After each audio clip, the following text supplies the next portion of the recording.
Tucked away down this little dirt road in Dunn County, you'll find a potter named Willem Gebben and his quaint little store, Hillcrest Pottery. He took a pottery class in college that changed his life forever. Tell me about the kind of work that you put into your clay to make it to your liking. Oh, I mix it in this tank.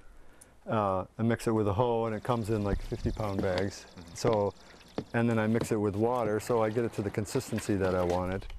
Willem pours the mixture into these flats, allowing the clay to dry naturally until it's ready. And you like it soft? And I like it soft, yeah, because it's just easier to work that way, and I like the way that the pot's made with softer clay. Inside his shop, Willem puts that clay into the pug mill, removing any unwanted air. Willem stands on a stool to get leverage. It comes out in logs. The pug mill is the only thing that uses electricity, with the exception of a few light bulbs in his shop. Like a baker kneading dough, Willem wedges the clay with his hands to make it as soft as he can. Now, it's ready for the wheel.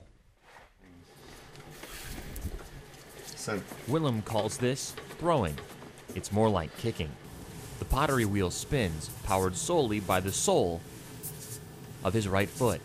This is why Willem puts so much effort into making the clay soft. You can make the rim go in like this, which is sort of more containing.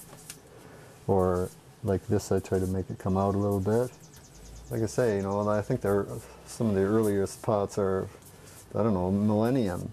People have been making pots, and I sort of like the connection to that.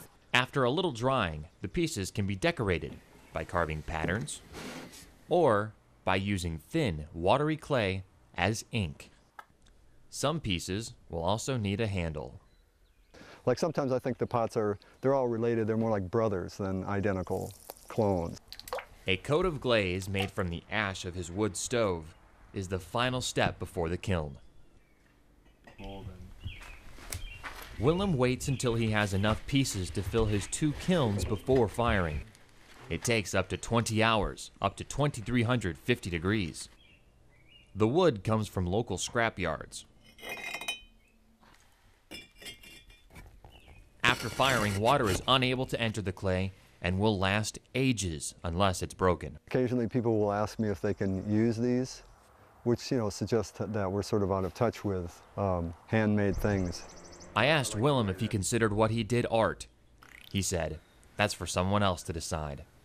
For WQOW News 18, I'm Chris Stanford, and that's how Willem Gebben makes pottery.